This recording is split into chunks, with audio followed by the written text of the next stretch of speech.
This episode of Selling Together is brought to you by our sponsors, RevGenius. RevGenius is a community of over 35,000 SaaS revenue professionals that come together to learn, share, and grow.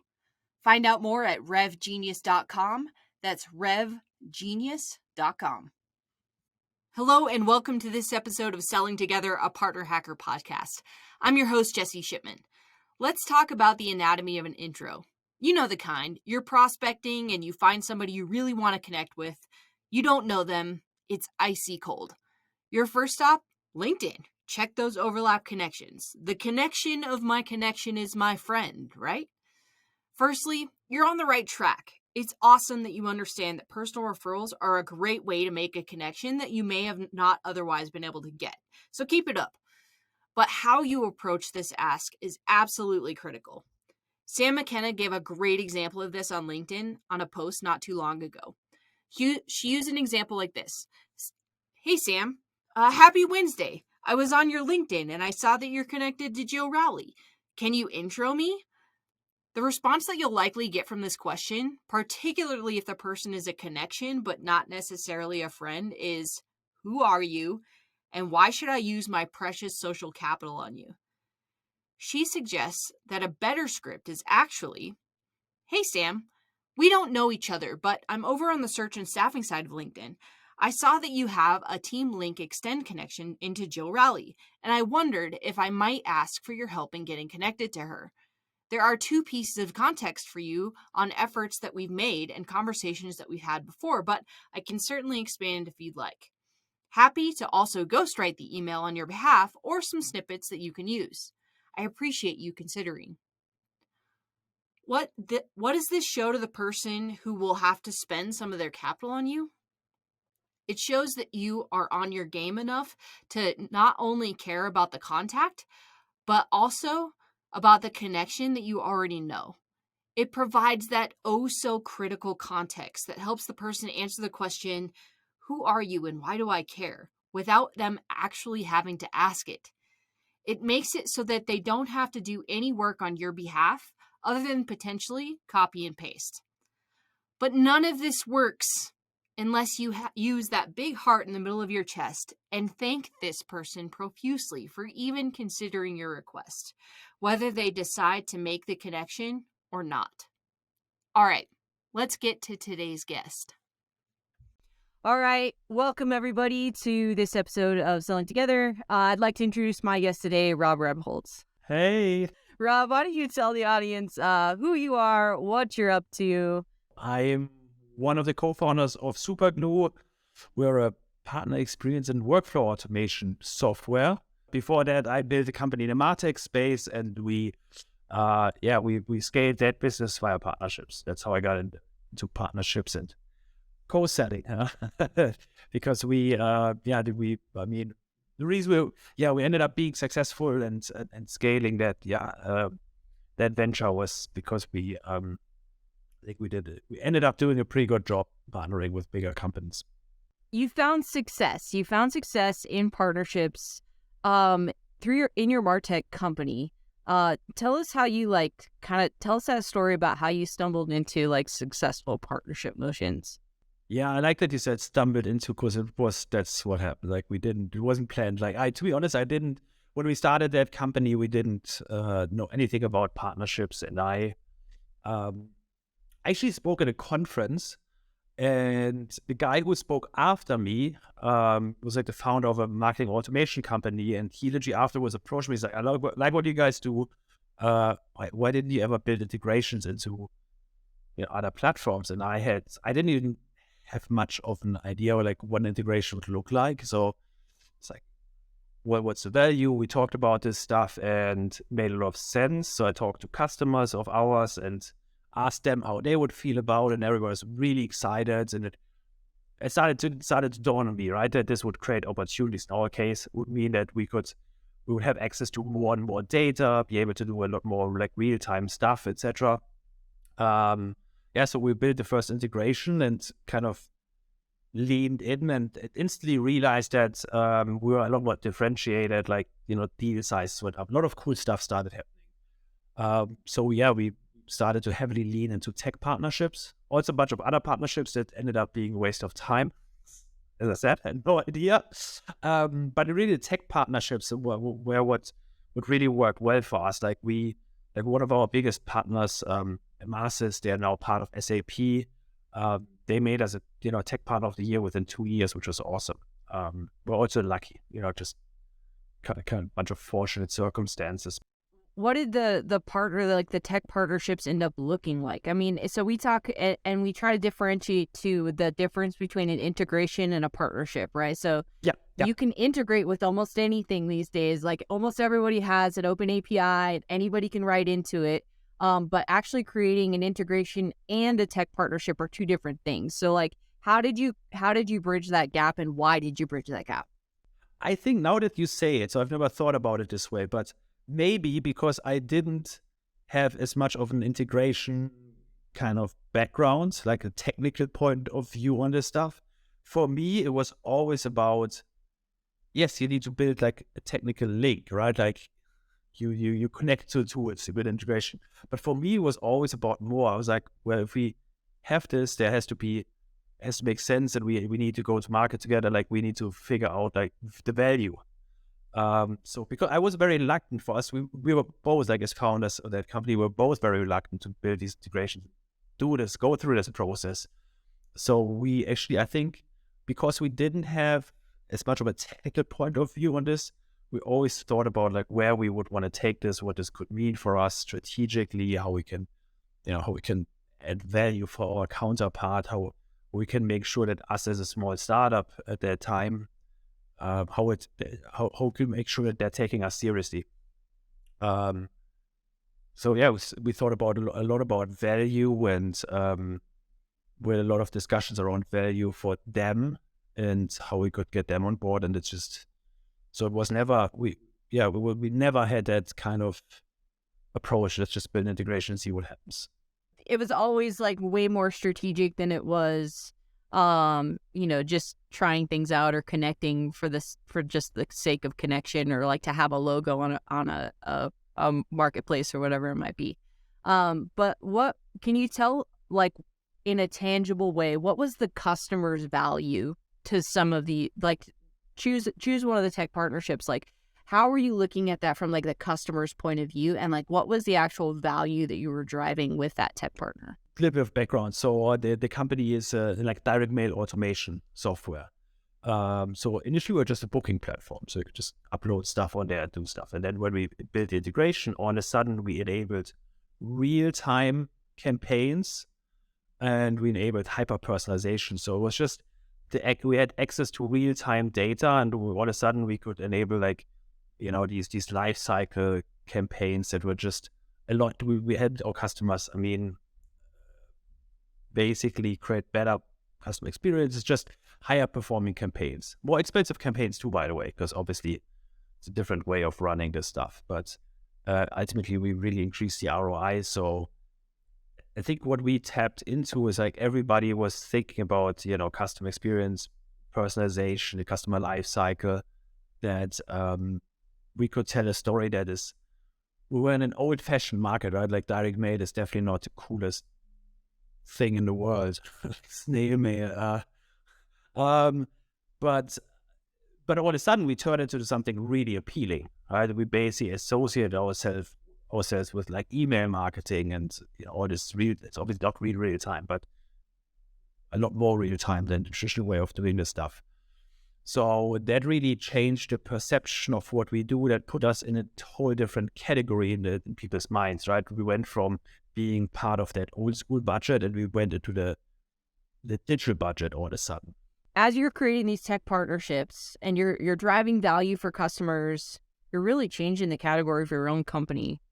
What were some of the pieces that you felt like were really missing when you were creating and then trying to scale those partnerships? The idea behind Superglue is very much inspired by everything that's being done in CRM space, where we built another company where people think about, like I said, about the customer lifecycle, relevant touch points, etc. And my big realization was in partnerships, like a successful partnership isn't the result of a partner agreement and a kickoff call. Like a successful partnership, especially when we're talking about selling together, is the result of hundreds of great individual relationships. Every AE that you want to bring you into a deal needs to feel valued. They need to trust you. They need to feel enabled. They need to be excited. So you need to take every single one of these people through like this life cycle of kind of getting them from somebody who's heard about you and a lot to learn to somebody who really wants to support you and believes in what you do. And there's the kind of the big realization behind that I had, and that's what we would try to enable with Superglue. We basically try to enable partnership teams to do that at scale, right? To build relationships at scale, to create these hyper-personalized touch points that leads to ultimately your partner's sales rep driving business your way. And I think that's very often that's something that people just neglect in a lot of organizations. They go from the kickoff signing agreement, and then they want to co-sell, and you have all this awesome new data, right? Cross-beam, review, etc. Like there's all this overlap data that people can use to co-sell, but how do we, there's something in between. This episode is brought to you by Superglue. How would you rank the relationship between you and your partner teams and their sales teams on a scale of 1 to 5? If you're a 1 or 2, or asking yourself, what relationship? You need to check out Superglue. Superglue is a partnerships workflow automation tool that takes out all of the friction of engaging partners, onboarding them, and co-selling with them. It takes out all of the mystery of who and when to engage to take advantage of all the benefits of ecosystem selling. Imagine you just got a new lead in your system. In the past, if there was an overlap with your partner, you might find that out on CRM or perhaps through a Slack message. But what do you do from there? Superglue solves this problem by automating the right content for the right partner at the right time, the way that they would want to receive it. Superglue is automating trust and keeping you top of mind. Check out Superglue today at superglue.io/together. That's superglue.io/together. You're fostering trust, right? Like all of these touch points are really to say like, okay, our two companies got together because we saw a gap in the market that we could fill. And we created a solution in order to do that. But that alone does not like foster trust amongst salespeople, right? Because the reality is when you're hyper focused on closing your quota, that you don't necessarily think about all of the other ways that it could get done. And if you haven't heard of on a regular basis your partners, you haven't heard what they're doing with other customers, you haven't heard how they're interacting with other AEs, you haven't heard about the innovation and the product around that, like you're just a stranger. Like your product is a stranger, and like you're trying to get in the middle of a transaction as a total stranger, which is just awkward. Yeah, you're a threat, right? You're a threat to the deal potentially. Like this person could derail my deal. It's that's risk, right? Yeah. What if the budget is limited and this person is going to take my budget away? We all know that's not how partnerships work, but we know, right? We know that that's the case, and the partner team understands that that's the case.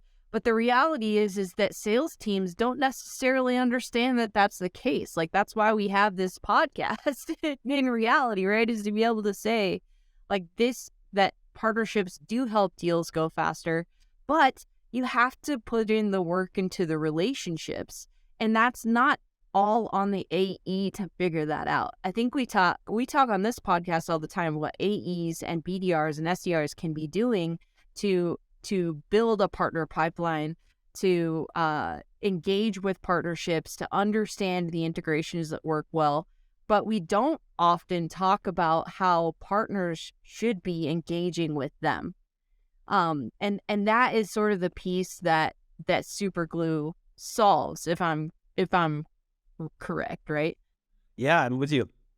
Yeah, and it's also one of those things. I heard this last night, and it like stuck with me. I heard this last night from somebody where it takes 6 to 7 times to hear something for the first time, right? So like if all you're ever doing is like you go to a lunch and learn, and then you send out a mass email, like you're 6 to 7, or you're 5 or 6 points away from somebody actually hearing you. And you need, and then they might have you had these touch points, and then you haven't. It's not like it ends, right? You need to stay in touch, right? Because people forget stuff, there are other priorities, etc. Yeah. So what are the ways, like in practicality, does Superglue foster that trust? Like, how does it do that? There are 3 steps in like how you use Superglue. So when you connect us to your, to Crossbeam, to your CRM, etc. We help managers to prioritize. We alert them in Slack when you need to onboard somebody, enable them, when you need to check in with them, when there's an opportunity. You could think about co-setting. So we send them alerts like who in your ecosystem you need to engage, how, and then we provide a template, like a recommendation how to engage, and you can just, with the kickoff button, you can approve it or you can customize it. We're about to launch some cool AI stuff there. We're actually going to use ChatGPT to, draft value propositions and stuff like that for people. So we make it very easy to always be on top of things, right? To always like engage the right people at the right time in the right way, by the right channel, and that ultimately leads to the trust, excitement, etc. Can you talk a little bit about like maybe some of the successes that you've seen in this? Like, what are your customers saying? I think there are different ways to measure success. Obviously, there is the revenue impact, or more sourced leads, etc. But that's a lagging indicator. Normally, that takes a while, right? Like if you have a certain sales cycle, the sales cycle is 3 months, and we reduce that by something, or like generate more leads. Like it's a lagging indicator. So, but that is definitely the ultimate KPI that we optimize for, that why people implement us. There are obviously early indicators, leading KPIs. Like we can obviously, like, the way that we enable partnership teams, we just increase activity, right? We make it a lot easier for you to engage with a lot of people, because you know who to interact with, when, etc. So you'll see that your activity numbers go up. And again, relationship building it's a game of touch points, like you said, 5 to 6 touch points. You need to get those in. That's so we help increase that, and in between there are different other indicators. So we have customers that have a PRM, and we help drive PRM adoption, because the old school approach is, hey, you're my new partner, here's your PRM login, take care of yourself. Especially in the current environment, like the AE that works at your partner's organization is probably not going to go like, hey, this is cool, I'm going to see if I find a trading in there. But if I tell them, hey, now is the time you should log into the PRM, here's the value, they're a lot more likely to do that stuff. So PRM logins, LMS certifications, like there's a lot of stuff, kind of enablement, indications, KPIs that we can influence in between these 2 other kind of KPIs. Yeah. Enablement always seemed to be one of those, like, and I'm sure our audience of sellers have been a part of this before, where especially pre-COVID, where, okay, we sign a new partner and they have bought us sandwiches, and like show up to the conference room and they're going to pitch you what they do. But number one, like, sometimes the better together message gets a little like mucked up or like lost in that. And then also, if there's so many partners, like if there are so many partners in an organization, it's impossible for an AE to be aware of when or how or why to engage with a partner, if they're not being nudged to do so at the correct times and places where it matters to them. By the way, I missed the times of free sandwiches. I think they're coming back. The Lunch and Learn is no longer a webinar, right? Have you ever been on a webinar, or I don't know if I've heard of anybody doing this, but on a webinar where it's a Lunch and Learn and somebody sends you like a Grubhub gift card? I have been on sales calls where literally like somebody was like, hey, get on this call with me, get like it. I think that was where the VC, in our previous conversation, it wasn't recorded, we talked about the VC heydays. I think when people are like, hey, get on a call with me, you're not part in my ICP, but I'm going to give you, I'm going to give you $30 to buy lunch. I've done that, I admit. I actually had a team call once where the manager sent everybody a Grubhub gift card in advance of the meeting. Like the meeting was 5 days out, and she sent out the Grubhub gift card, and then you were supposed to order and have the food so that we could all sit and eat together. For anybody who's wanting to do a lunch and learn out there, you're welcome. By the way, that's how you use this stuff, right? Rather than just blast out this, like you need to figure out when the stuff adds value and these gift cards, etc. Does Superglue have like a Sendoso integration? It's pretty easy to, you basically don't have integration, but you can just easily use it because they generate links and you can add the links into journeys. And we've seen this. So you can basically, and I like that a lot. So one thing I think that a lot of people can get better at when it comes to co-selling. So obviously the stuff that we just talked about, the whole, what do you do before you co-sell? Like you need to build a relationship, you need to enable people, etc. But I think very often people then, when the co-sell happens or when somebody brings you into a deal, they're like, cool, thank you. And then they forget about the partner. And I think people can be a lot better at following up, keeping the partner posted, right? Hey, you got me into this first call. By the way, here's what happened. Here's where we stand. This deal is now, there's also stuff that, we focus on, but hey, this deal is now in a verbal commit stage. Just wanted to let you know. Hey, we closed that deal here. And now we could by the way, lunch is on me. You had me close that deal. Thank you very much. And in this case, I think it's, because very often people are like, oh, but they get, they get 20% of the, ACV. It's not about the money. It's about sending a signal, like building that relationship. Right? Be like, hey, you had me win this. I know your company gets money for my company for the intro, but this is not what this is about. This is, you brought me to your deal. You showed me trust. I'm thankful. And very often it's hard because we're not the partnership team isn't even aware of everything that's happening, and it's hard to do this at scale. But I think these are the little signs of gratitude, of being human in this process, and you can scale this, right? That really have a significant impact. I think people underestimate this stuff.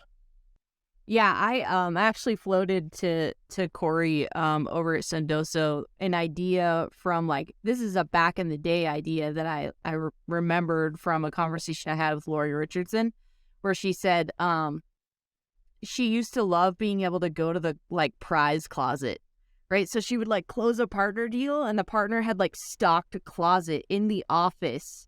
Back in the day, this was in the 90s. And the closet had TVs in it, right? So tube TVs. So there was good stuff in there, right? And you could go in, and when you close the deal, you got to go to the prize closet. And it was a legitimate, well played, go have an awesome prize. And I floated to Corey. I was like, I wonder if there's a way to have how at Dave & Buster's you can accumulate your tickets on your card, right? So you go play. You go play on Half Price Wednesdays. I had a buddy who used to do this. He'd play on Half Price Wednesdays because it was something to do on a Wednesday night. And then he would just keep accumulating his points until he could buy a PlayStation. And then he bought a PlayStation with his... Gamification, right? Yeah.